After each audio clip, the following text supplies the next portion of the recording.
Hello again. Welcome everyone to another Peaceful Solution Character Education Certification course. Everyone in the auditorium can be seated.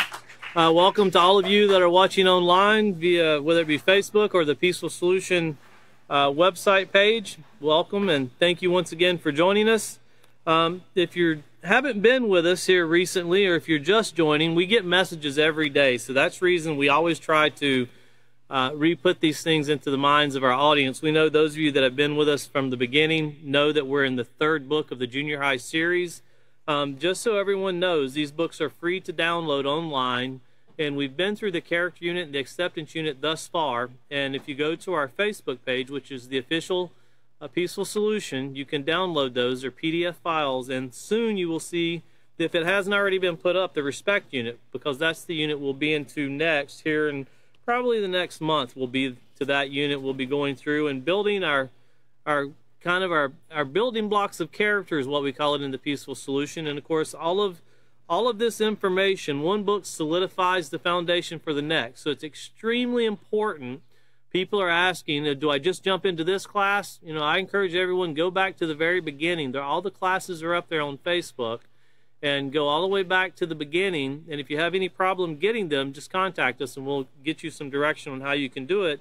Because once again, all of these things, one builds upon the other. So make sure to try to get these things deeply rooted into the, as the Peaceful Solution says, the hearts and minds, and that will help everything that we cover and all the information the teachers bring, which is a lot of outside information to help kind of solidify it in the minds. It will help all of these things come together. But right now we're in the 7th chapter of the self-control unit. Tonight we're going to start on page 203. We finished page 202 last class, and of course, once again, we're still building and moving forward. And on page 202, if you look over to the very bottom of the page, all the things that we covered in the last class, notice you see it says that this is an example of how a lack of self-control regarding the environment can endanger everyone. And then, of course, notice it says, think of it like this. And here's the example we give. It is one thing to slip on the kitchen floor and to spill a glass of milk. That would be an accident. It's another thing to pour the glass of milk onto the floor because you don't want to walk to the sink. You know, that's something that's purposely done, and it's due to, that would be the character trait of laziness or being disrespectful, irresponsible. You could label all kinds of things there.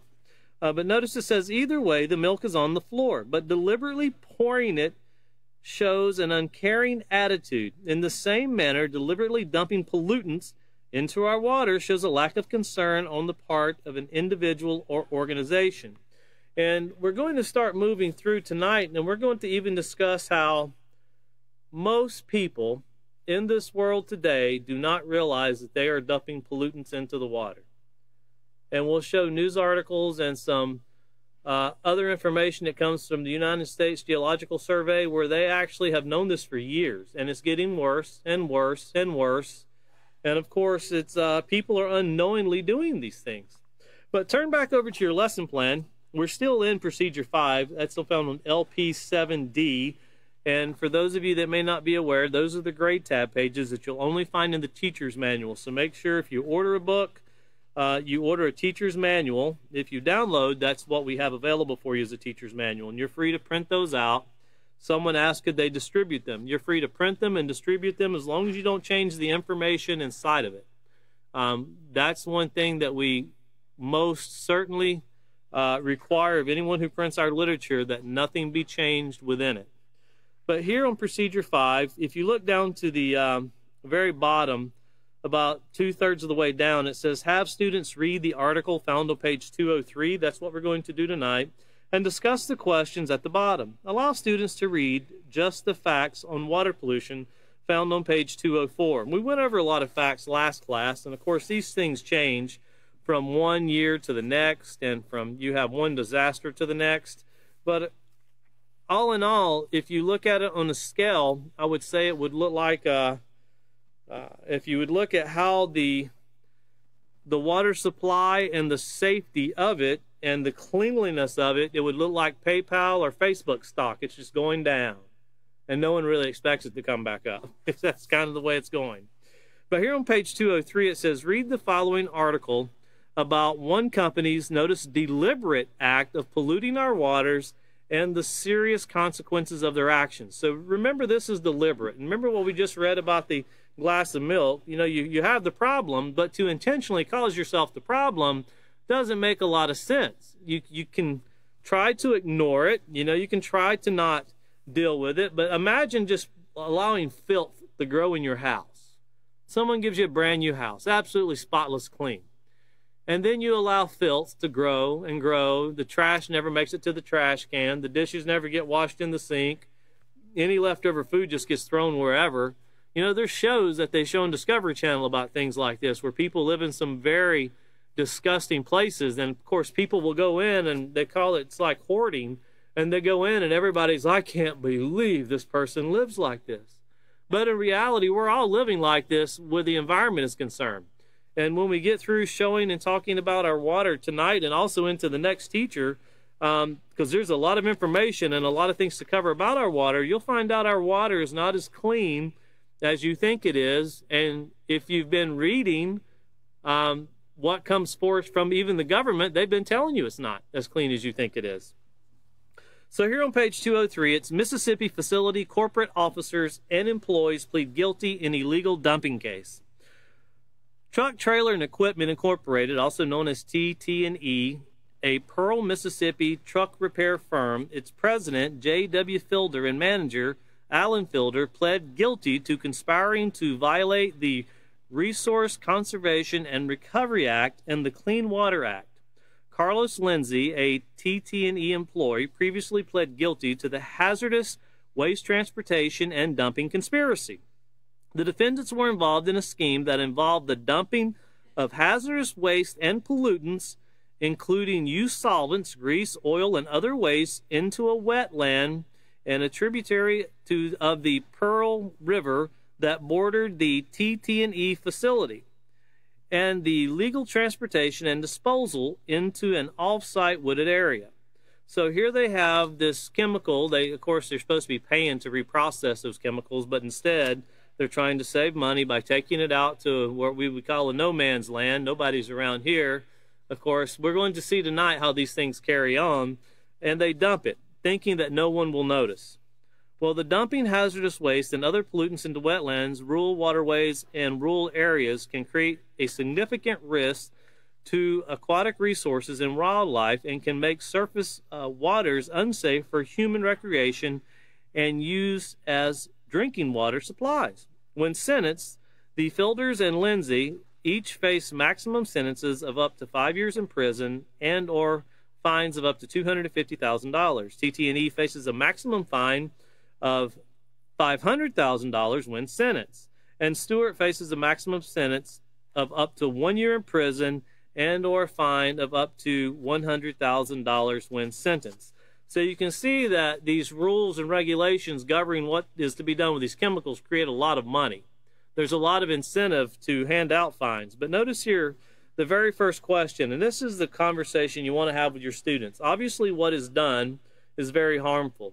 And, of course, a lot of people look at this like a lot of people look at the war in Ukraine right now, or the war in Yemen, or the war in Syria, or the war in Iraq, the war in Iran, or, you know, the war, the sanctions in Venezuela.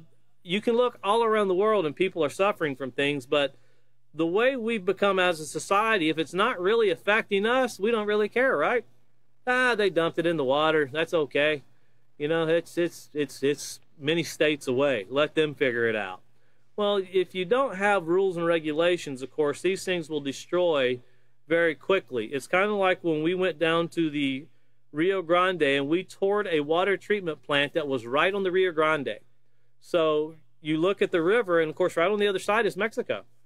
And we were laughing when we asked the sanitary supervisor of the water treatment plant, what rules and regulations govern this river? Well, the United States has very strict rules on what you can do.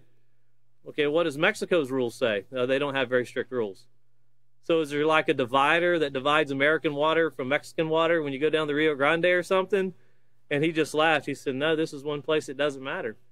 It is what it is. You know, and we'll read more about that tonight, but keep this in your minds, because here people are getting fines, but there's people still doing this. China, that's why their water supply is so bad right now. They don't really have many restrictions, and that's why American companies like doing business in China. They don't have to pay for the disposal of these chemicals, this waste. But here, one, if you were the judge in this case, what fine would you give and why? So what would you do? If you could judge this case, of course, the first thing you'd want to do is know what the law says. You know, you don't want to be creating new laws and new rules, because we have to operate within a system of justice. That's the way everything is supposed to work. So rules and regulations that govern it. You wouldn't want to, you know, well, that person, they probably killed fish, they probably killed this, they deserve to die. Well, and I guarantee you, one thing to get in your students' mind, what caused these men to think that this was going to be acceptable? There was, you know, this was a choice that they made. And they made a choice by the information that they were given, things they were taught, and obviously the keeping of rules and the self-control involving the environment itself was never implemented into these men's lives. So my personal self, if I was going to do something to these men, of course, if the fines are paying for what they broke, that would be satisfactory, but education would be the most important thing. And why not to do this ever again? Just charging somebody $500,000 isn't going to do very much if you don't educate them. So obviously try to get that into your students' mind, that what they did, they need to be educated on why it should never be done again. And that will help them to make better choices. Getting another fine is not going to help them. Going to prison, you can put people in prison for 20 and 30 years, and if you don't educate them, they come back out. Some people can be very bitter. I can only imagine. I talk to many people in prison, haven't met anyone yet that says that they've learned anything that would help them change their life unless they go searching for it. And that's why our correspondence course is so huge with the prisons, because they have to go searching for it. But here's the next question. It says, do you find the penalties fair or unfair? And notice the italicized here, and you state your reason. The individual response will vary. The fact that they will fine large amounts shows that deliberately polluting the environment is a criminal offense and should be taken seriously. One thing for people to understand, $250,000 for a business is not a lot of money. That might sound like a lot of money to someone that's never had $250,000 in their hand. $500,000 for a business that is mildly successful is not a lot of money. So this is something that, would it affect them? Of course it would. You're talking $500,000. But that's doable. You know, that doesn't cause someone to not do it again. Sometimes people, well, it was cheaper to do that than it was to pay for this, so I actually came out cheaper by just paying the fine. You know, and you hear that said often. But once again, the key to fixing this is education. And then looking over here to page 204, and it says, just the facts on water pollution. Notice it says approximately 1.5 billion people lack safe drinking water, and at least 5 million deaths per year are attributed to waterborne illnesses. Once again, we've shown other statistics here recently where this information came out in 2003, 4, and 5. We just showed information last class that was very up to date with the last report from the World Health Organization, and it hasn't gotten any better. In the year 2000, this is the next bullet point, in the year 2000, the Natural Resource Defense Council reported that 11,270 beaches were closed due to water pollution that consisted mainly of raw sewage and toxins. Raw sewage and toxins. That, once again, remember we showed the pictures of not just the housing and hotels flushing their sewer out into the ocean, but also the cruise ships themselves. And you can imagine with if people, you know, never take for granted that everyone's been to the beach and seen the ocean and the tide come in. I think I was 20 years old before I ever went to the ocean and seen the tide come in. And people just assume you know what that is. People would tell me about it. I had no clue what it was. And when I seen it, I was amazed. You know, get a video if you have to show how the tide comes in. That way your students can see that if you flush the sewage out, it's like throwing a boomerang. It comes right back at you. It's dispersed a little bit, but it comes right back at you. You know, it's not we look at the ocean as a disposal. Like we can throw it in and then it goes away. Well, it doesn't really go away. In fact, it washes back up on shore, and it's shown to, there's proof of that. There's tests, many tests done. And one time, myself and 2 other Peaceful Solution teachers, we went to South Carolina to teach. And this is after I moved to Texas, so I'm very familiar with the area, though.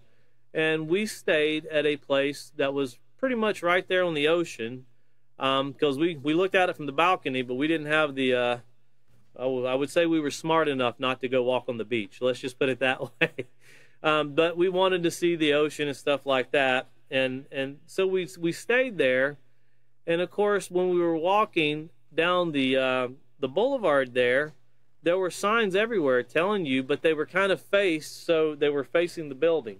You literally had to go around to like this to see what the sign said, but it was warning, telling you about the bacteria found in feces was at a high level, and you were advised to not go on the beach.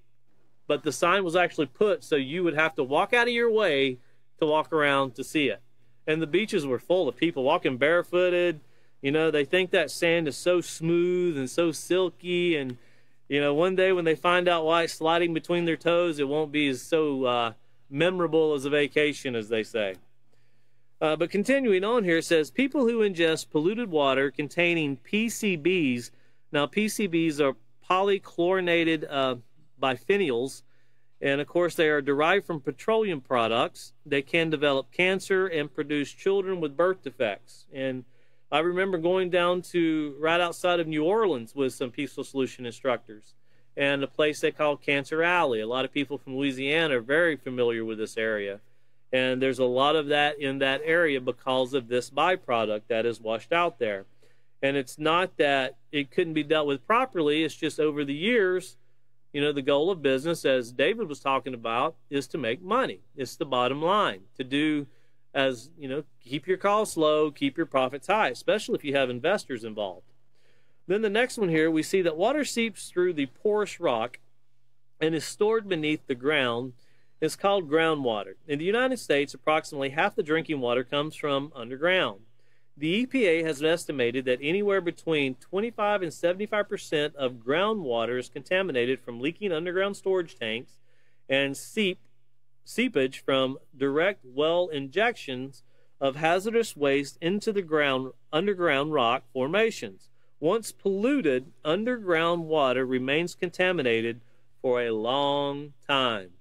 You know, you can also take your students, you can find these on YouTube, where there's people in West Virginia, for example, where there's been a lot of fracking, where they can turn their faucets on and then they can take a lighter and light the water up. There's that much gases coming through from the water supply into their houses. And these are water wells. But this has taken place due to fracking, which cracks the rocks, allows the gas to seep. And they're very easy videos to find, but it's just like the one we showed last class where the ocean was on fire. Now, if you can turn your faucet on and light it up with a lighter and it starts burning, obviously that's not something you should be drinking. That's something that can destroy you. And imagine taking a bath in that. Imagine what it does to the skin. You know, your skin absorbs in a lot of things, especially your feet. And imagine if that's being absorbed into your body. Just think of the things that we're taking into our body that was never meant to be there. Notice here at the very bottom, just 1 cup of gasoline can pollute 350,000 gallons of water. So, you know, you talk about parts per billion or parts per million, and it doesn't take much to do a lot of pollution. And it doesn't take a lot to pollute areas that most people would think, well, we don't have that where I live. Well, is that your opinion? Have you actually inquired? Do you know that the municipal city water system actually gives out information of the test every year? Here in Abilene, you got to ask for it. They don't really want to give it out because it's always an adventure to see what it looks like. You know, but they will give it to you, though. They don't fight with you because it's public information. But it's one of those, it's like when a restaurant gets a B sanitary grade, they'd like to turn the sanitary grade around so no one can see it. It's still displayed, it's just backwards. I've been in restaurants and seen them like that before. But if we could show our first slide, I want to show you something from the United States Geological Survey.com. So this is information that is put out by the government itself. And I see our slide's a little bit cut off. It says pharmaceuticals get into the water supply via human excretion and by drugs being flushed down the toilet. You might think wastewater treatment plants would take care of this situation, but notice, very important, but pharmaceuticals pass through water treatment. So they cleanse out certain bacterias, but the pharmaceuticals themselves are not actually removed as much as you think. And in the next slide, it says the flow of pharmaceuticals, many of the more than 4,000 prescription medications used for human and animal health ultimately find their way into the environment. They can pollute directly from pharmaceutical manufacturing plants or from humans and animals. As these chemicals make their way into the testosterone and the aquatic environments, they can affect the health and behavior of wildlife, including insects, fish, birds, and more. Now, this is a picture on the next slide you can see. This was taken off of the website of the USGS, and this would be very important for you to show your class, because it actually shows, you see the circle right there with the toilet, and the toilet being flushed, and the water sewage treatment plant. And then, of course, most people don't realize the process. When you flush your toilet, goes to the treatment plant, then they shoot the water back out into the river. Remember, the government just said that pharmaceuticals are not removed in this process. And I don't know if you really considered, but pharmaceuticals is one of the biggest businesses in the world. There's a lot of people taking pharmaceuticals. And just like whenever they want to test for COVID in a community, they will test the water treatment plant. Why? Because the bacteria can be found there through the elimination of the body. You know what else is found there through the elimination of the body? Many, many, many drugs are found there. Not to mention the things that are eliminated. So you have the disease and the drugs that are coming out there. But you see the water to the bottom right-hand corner. You see the fish. They're there. You also see the birds that are eating fish that are in the water. You see the bird in the tree limb there in the top right-hand corner that's eating things that come from the water. Here at the bottom left-hand corner, you see the cow, which is also eating, drinking water from the same thing. The pastures are irrigated from that water, and of course the feed. Water is used in many processes of many different things affecting the cow. Of course, here comes the vulture that wants to eat the cow that died. And it's just a cycle that keeps going and going and going. And then, of course, you have the fertilization itself of things that are also causing runoff. But it shows how all of this stuff is working in a cycle. And it's just like taking a piece of metal and you bend it. You know, it's not too weak, but you keep bending it, and you keep bending it, and you keep bending it, and eventually it's going to break. Well, that's the same thing with our water supply system. Eventually it's going to break. It's going to collapse. It's going to fall apart.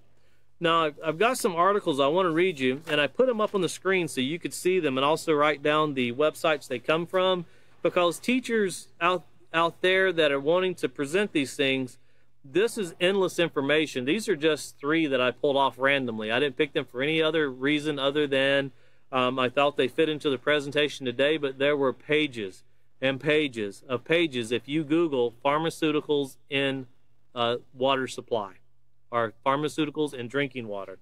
So here on the next slide, this is from the Medical News Today.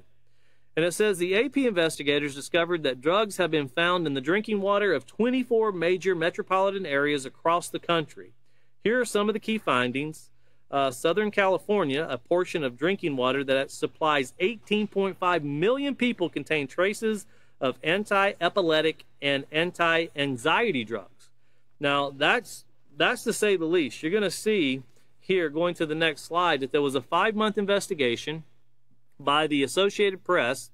It has discovered that small quantities of drugs, including antibiotics, sex hormones, and anti-seizure compounds, have been found in public drinking water supplied to over 40 million Americans across the United States.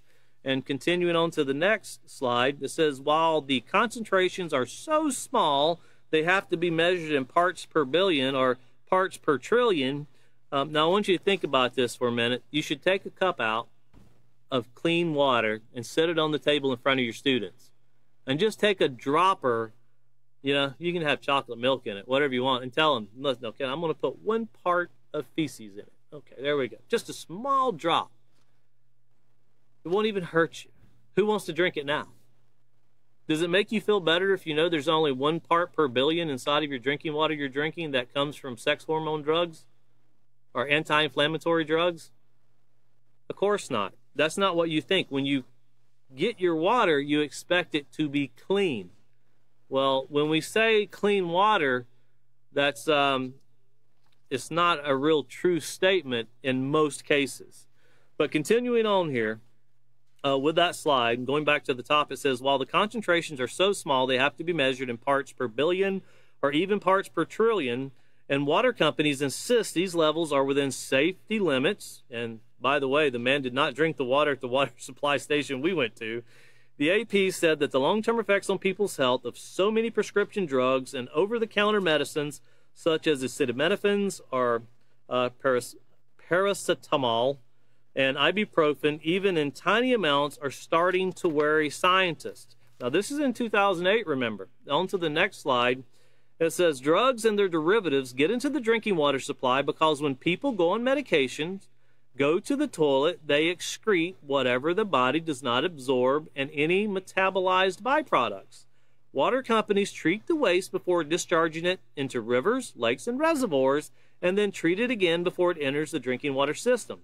However, the various treatments, notice, do not remove all traces of drugs. They do not remove. And I've just read you one from the United States government that says they don't remove it.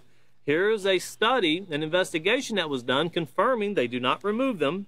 And it says for 5 months, the AP National Investigative Team visited treatment plants, interviewed over 200 scientists, officials, and academics, analyzed federal databases, and reviewed hundreds of scientific reports.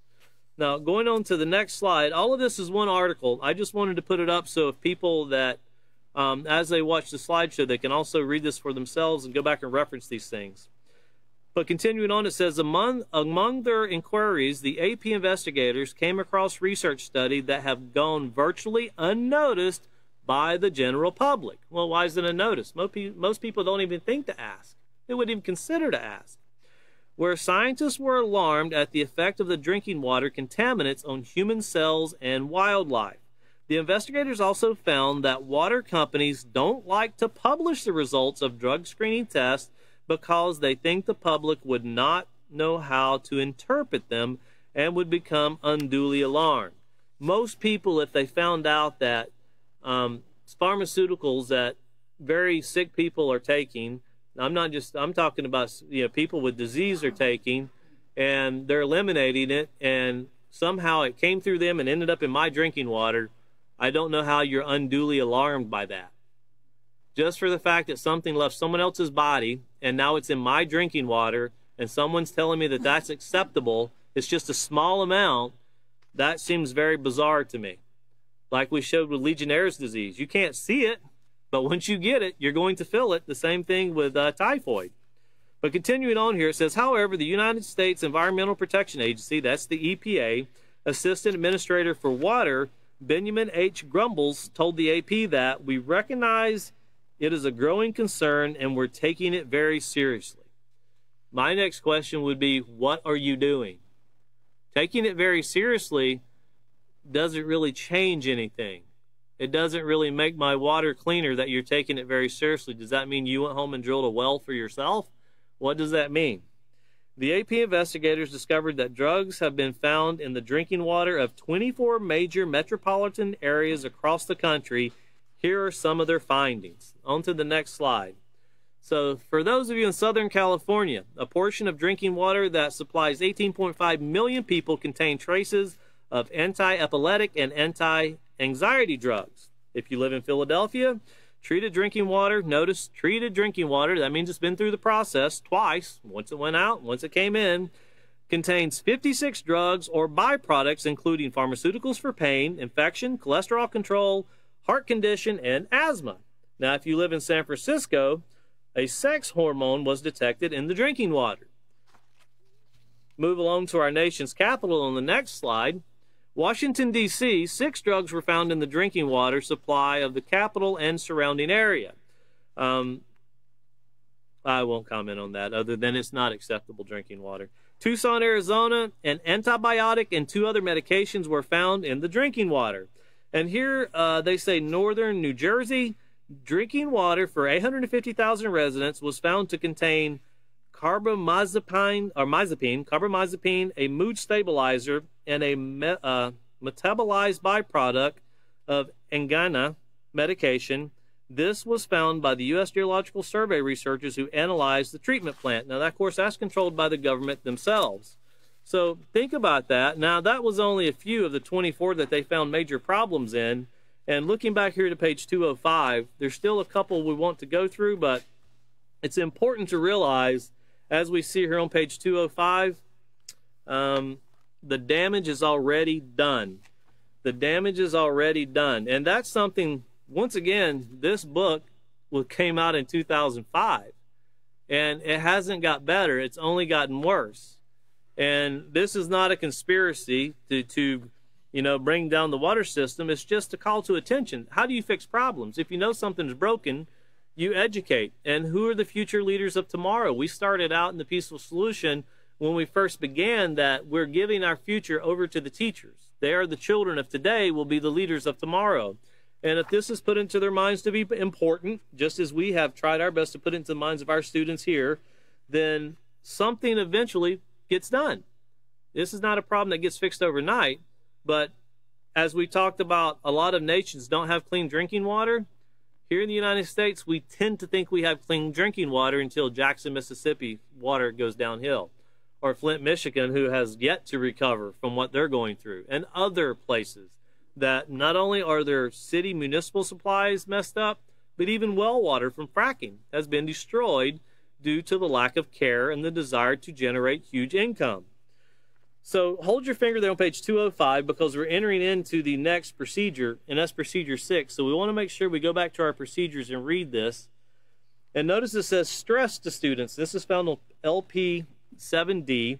Stress to students that contaminants in our water affect the health of both animals and people. So this discussion we're having actually affects everybody's life that drinks water. You know, you go, I don't drink water, I drink Coke. Well, Coke is made from water. I don't drink, I drink Pepsi. Well, it's made from water. I drink Gatorade, it's made from water. I drink tea, coffee, it doesn't matter. I don't eat any of that stuff. Well, there's water in your canned food. There's water in the production of your food. There's water in everything. We cannot live without water. You can live without food for quite a few days, but you can't go but so long without water. That's just a scientific fact. So once again, when you stress that these contaminants are in our water, this is life-affecting situations taking place here. It says, however, if we as a society would consider how we treat our water supply, we can make a difference. Instruct students to read the section entitled "The Damage is Already Done" on page 205 and "Efforts to Save Our Water" on page 208. So going back to page 205, the damage is already done. Does that mean give up? Does that mean walk away from it? It's already destroyed. Don't worry. We'll pledge another $1 trillion and we'll do a little more. Well, keep in mind, it'd also be a great thing for you to take your students through to see what kind of technology is being invented. Bill Gates is very well known for inventing or financing, not inventing himself, but financing through a non-profit organization, the ability to turn sewer water into drinking water in a matter of minutes. You can take raw sewage, put it in one end, and it processes it through, and there's a nice cup of water at the end. But remember, the treatment plants don't remove the pharmaceuticals at all. They're there. They're testing positive for them. There's an enormous amount of information out there about this. But once again, it's so small that you don't want to be alarmed about it. That's what they tell you. Once again, if somebody was to tell you there's 2 glasses of water, this one is clean, this one only has 1 part per billion fecal matter in it. Which one do you want? You're going to want the one that's clean. Who knowingly wants to drink something they know is filthy? Well, here on page 205, it says that fish that live in polluted waters become contaminated. Now, if you could go ahead just with that one sentence, if you could put up the next slide. And this is called Drugs in the Water. This was put out by Harvard Health Publishing And this was put out June 1st, 2011. And it says, pharmaceutical pollution doesn't seem to be harming humans yet, but disturbing clues from aquatic life suggest now it's time for preventive action. That means fish. The aquatic is what's swimming and living in the water. We're starting to see things in there. Although maybe not as tasty as an ice-cold gulp from a mountain spring, the water that flows through most American kitchen faucets is generally clean, clear, and safe. Approximately 175,000 public water systems are monitored for nearly 80 harmful substances. The prohibited nasties include bacteria, viruses, pesticides, petroleum products, and strong acids, and some metals. But once again, remember what's not being treated? Pharmaceuticals. They're getting through. Going over to the next slide, this is from the same study. How bad is the problem? It says a study conducted by the U.S. Geological Survey in 1990 and 2000 found measurable amounts of one or more medications in, notice, 80% of the water samples drawn from a network of 139 streams in 30 states. This is not isolated to San Francisco or Southern California or Northern New Jersey. Here's 30 states. The drugs identified included a witch's brew of antibiotics, antidepressants, blood thinners, heart medication, ACE inhibitors, calcium channel blockers, digoxin, hormones, estrogen, progesterone, and testosterone, and painkillers. Scores of studies have been done since. Other drugs that have been found include caffeine. Now, that would be a synthetic kind of caffeine, which, of course, comes from many other sources beside medication. Carbenzamine, I actually can pronounce this word if I try. Carbenzamine, and anti-seizure drug, fibrates, which improve cholesterol levels, and some fragrance and chemicals. And a lot of that, they say, where the fragrance and chemicals are coming from are from laundry detergent. And how many people use laundry detergent, and then it goes right out into their water supply. But here, the next slide, and this ties into what we're talking about now, because this is an article that came out just this year in the Tampa Bay Times. And it says, prescription drugs are contaminating Florida's marine life, researchers find. It says a recent Florida International University study identified 58 different drugs in bonefish from South Florida's coastal water. Notice a single fish had 16 drugs in its system. Now imagine that. That's the fish that's living in that water supply out there, and it had 16 drugs in its system. Now notice how we started in 2008. You know, we're starting to worry about it. It's what the EPA representative said. And then in 2011, it's, well, we don't see it affecting humans yet, but we're kind of seeing it in the fish. And in 2022, it's, oh, the fish are really, really, you know, they're druggies now. You know, could you imagine eating a fish that has 16 different drugs in it? If you think that it doesn't get into the meat and enter into your body, you're very uneducated concerning what you're putting in your body. Whatever is in the food that you eat will get into the body, and it contaminates you. You let an animal be sick and you eat it, you'll get sick too. But here's the last article that we're going to read before we get into this, and this is just to show you. This came out June 22nd of 2022. And then we're going to tie all of this together, because notice the damage is already done. 43% of world's rivers contain dangerous levels of prescription drugs. 43%. There's more than trash and microplastics polluting the world's waterway. Close to half of all rivers on the planet are contaminated by pharmaceutical drugs, a new study has shown.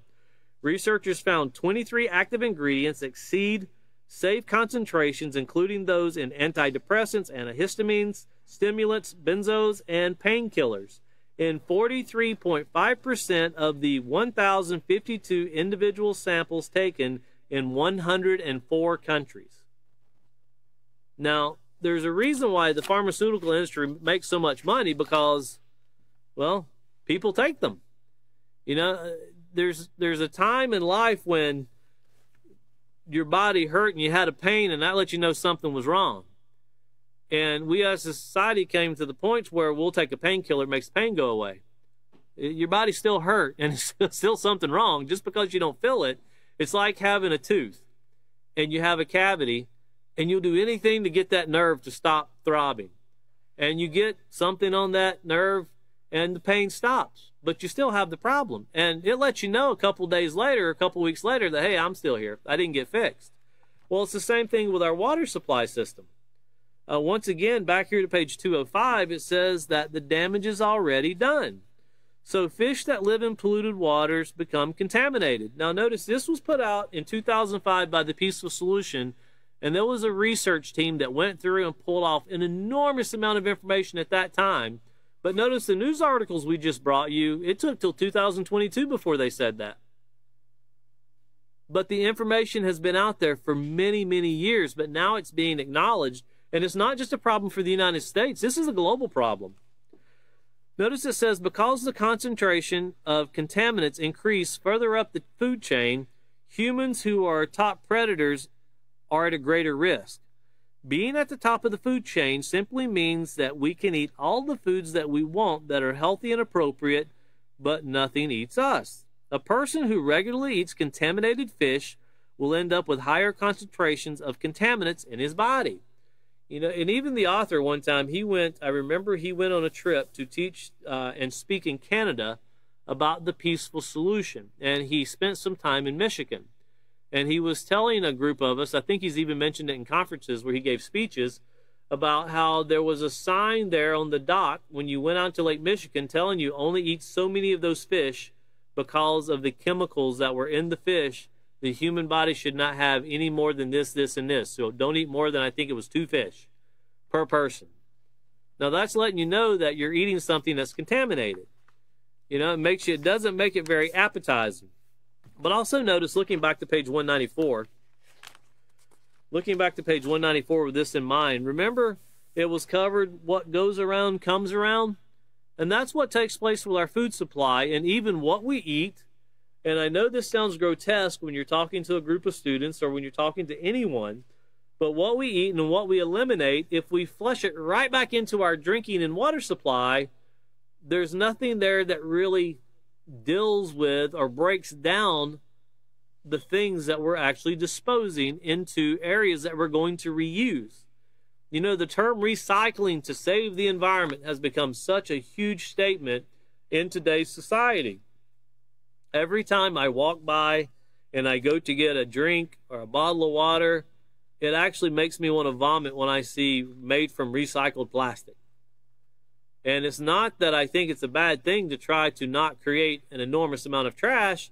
It just makes me, I really think, well, what was it recycled from and how did they clean it up? Because the water that's inside the bottle, I already know the government says is not truly clean if it came from the city municipal water supply. So those are things that actually you have to think about what we're doing and how it's going. And there are ways to fix it. But once again, keep in mind, are we going to cause problems? No, the damage is already done. We have to fix it now. It's kind of like if you cut your hand pretty bad, you don't discuss, well, what could take place if I was to cut my hand this way or that way? Well, no, the damage is already done. It's time to fix the damage you've already created. We've created as a society. But here, once again, to get this back into our minds, on page 194, have you ever heard the expression, what goes around comes around? You hear people talk about karma all the time. What this means is that what you put into something is what you get out of it. Remember, we also talked about garbage in, garbage out with our character. We talked about media intake and the things we allow our children or ourselves to see through education or through entertainment. That affects us, but also what we eat can truly affect our bodies and the way we think. It affects our health overall. Continuing on, it says, the effort and thought that we put into how we care for our environment will determine whether we reap positive or negative results. And that's not just character. We're talking about overall health here. If we continue contaminating the soil and air, then we will no longer have clean, fresh air to breathe or rich soil in which to plant. If you think the air you breathe is fresh enough, then consider this cold, hard fact. And of course, it went into a study of 1948 about Pennsylvania with air pollution. But I want you to think about this huge push for electronic vehicles. And I'm not trying to be an anti-EV guy or anything like that, but they're saying that we could cut down carbon emissions. So we're trying to clean up the air we breathe. I challenge you and challenge your students, try to find what's being done to clean up the water that the government, scientists, physicians, everyone is readily admitting that is contaminants in the water, and they're not being treated, and people are taking them. They're actually getting it into their body through this way. All of this is factual basis. There's no conspiracy. It's readily available in studies, and it's shown even through government websites. But I challenge you to find what's being done about it. Find one thing. You see this huge push to get rid of what they say fossil fuels, and you need to get electronic vehicles. You need to do this. You need to do that. You need to recycle. Well, the bottle is recycled, but it's what's in the bottle that has me worried to begin with, because that's recycled too. And I'm not really looking to drink something that's recycled. But it's only certain parts per billion. Keep that in mind. Well, here looking down at the bottom of the page, you see more about these PCBs, or the polychlorinated biphenyls, and that's the PCBs we read about in the Just the Facts on Water Pollution. Remember, they're petroleum-based. They're only one of many man-made chemicals that were found in our lakes and streams. You look up here, and you see the man fishing in contaminated water. No fishing. And you see the dad, oh, what does that sign say? And then the son, not now, son. Or here you see the son saying, Dad, what does that sign say? And then the dad says, not now, son. Can't you see I'm trying to catch a fish? You know, here sometimes it does help to listen to someone that we think might not be smarter, but they could be. You know, if you've been drinking someone else's deposits in your water for the last 30 years and your son goes, I don't think I want to do that, your son probably just made a smarter comment than this end-around life we've got into, to where we're just following the common circle. But continuing on here, it says it has, once again, that these chemicals being found in our lakes and streams, it has had serious consequences on the quality of life for many people. So think about that. People go to the doctor. Why? Because they feel sick. When you go to the doctor, what does the doctor do for you? He gives you pharmaceuticals. You go home, you take the pharmaceuticals, you drink water. Remember, you always take it with water. You got to stay hydrated. That's one thing they tell you with pharmaceuticals. If you're taking antibiotics, they also tell you to take things to regulate your colon, because antibiotics will destroy the enzymes in your gut, and it will cause you to not be able to eliminate feces in a proper way, and it will cause your body to back up. So all of these things you're putting in your body because you're sick, you're trying to eliminate with the use of drugs. But is it possible that people become sick due to the intake of things that are not truly clean? Well, notice PCBs were once used in the production of plastic, styrofoam, and many other man-made materials. You know, Teflon, the latest Teflon pan that comes out, it doesn't stick. No, it doesn't stick. And, you know, once again, take your students and go through research with them about these things. Don't take, oh, my grandma said, or my grandpa said, or Uncle Joe said. Actually get in and research to see what the truth is on these things. You'll find out we live in a society that, due to being uneducated, we just continue to do stuff. But it's such a small part of poison we're taking.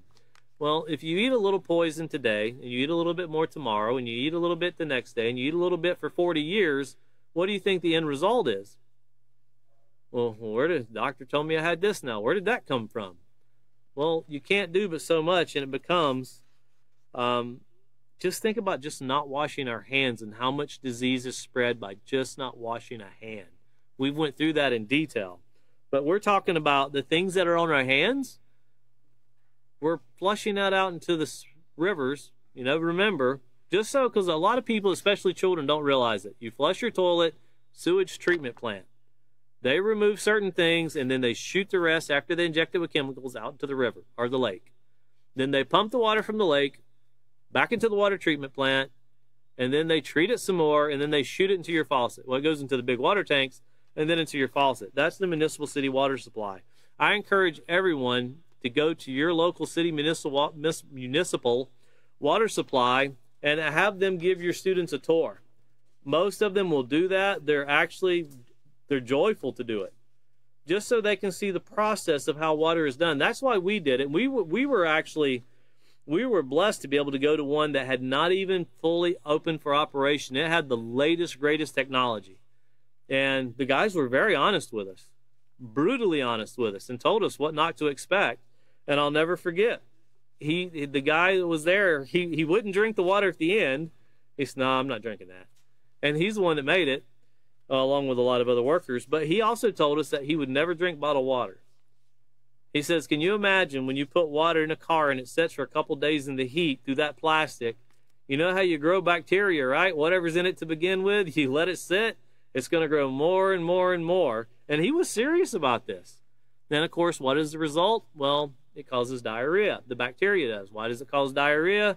Because there's something in your body that your body's trying to get out because it's not supposed to be there. You can't tell your body, but listen, it's only 1 part per billion. You know, you got to have to live with this. It doesn't work that way.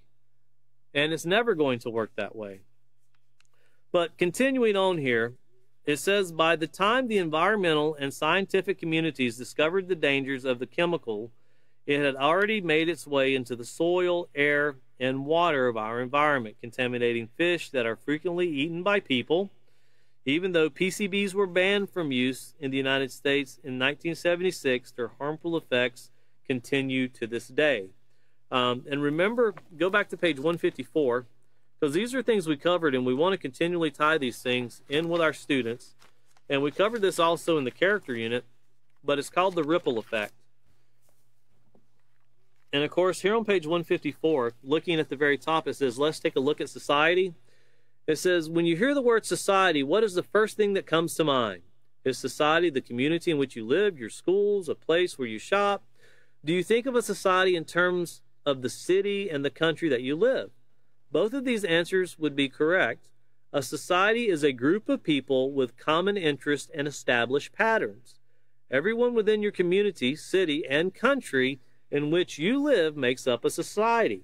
On a global scale, the human race is one society. So here we're all living in this together. And notice we just read a report where it shows that this is half of the streams globally are contaminated. So on a global scale, the human race is one society because we all share certain common interests. For a society to function properly, the needs of its people must be met. Now, one need is to have efficient and clean drinking water. These needs include safety and shelter. But looking down here to the bottom part, it says both positive and negative actions can affect how we function, how society functions. Have you ever noticed what occurs when a pebble is dropped into a pool of water? Or for this example, you can drop feces, or fentanyl is pretty popular these days. Just drop a fentanyl pill, or, you know, antihistamine, an anxiety drug, whatever you want to drop into the water. And the pebble hitting the water causes a series of circular ripples, each circle larger than the previous one. This is called the ripple effect. It demonstrates how one person's actions can cause a series of events affecting many others.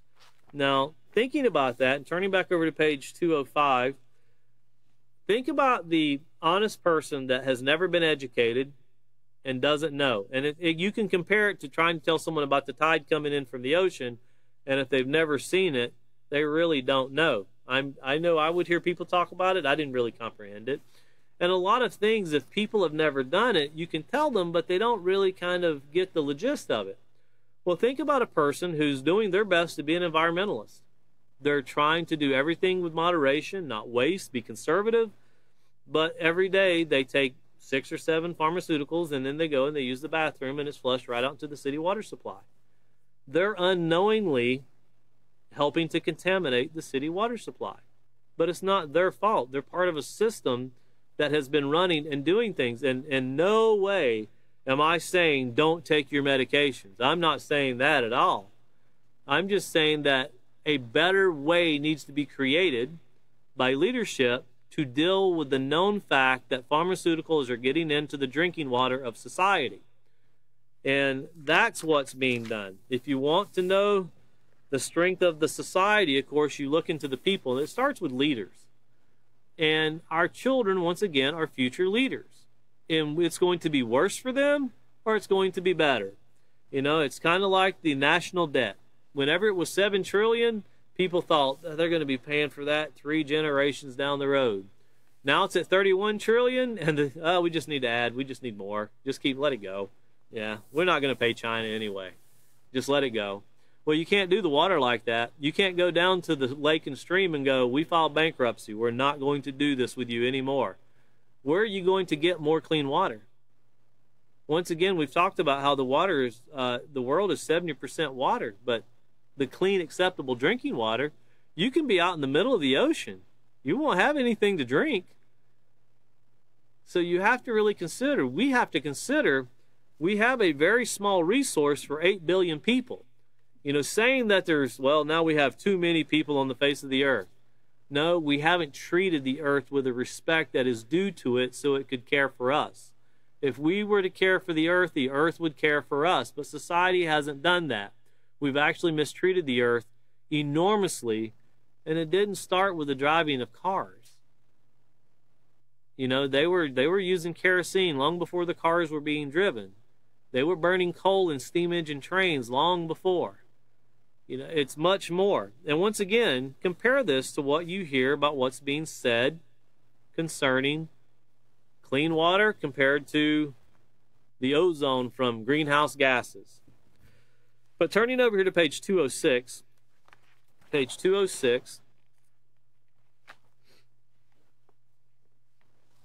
and of course we're continuing on. It says, one study done on the pollution of the Great Lakes in Michigan provided that there was a definite link between PCB birth defects, impaired learning abilities, and aggressive behavior in children.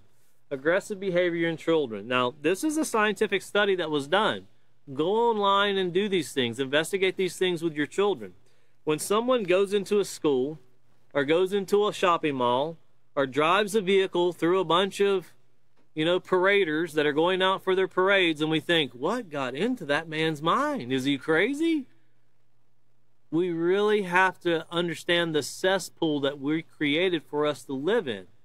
But as a society, we think if you put him behind bars, no, you know what? Just put him to death. Take his life. That's it. Just take his life. What caused this man or this woman to be this way? That's what society, and that's what the peaceful solution is trying to put into the minds of educators.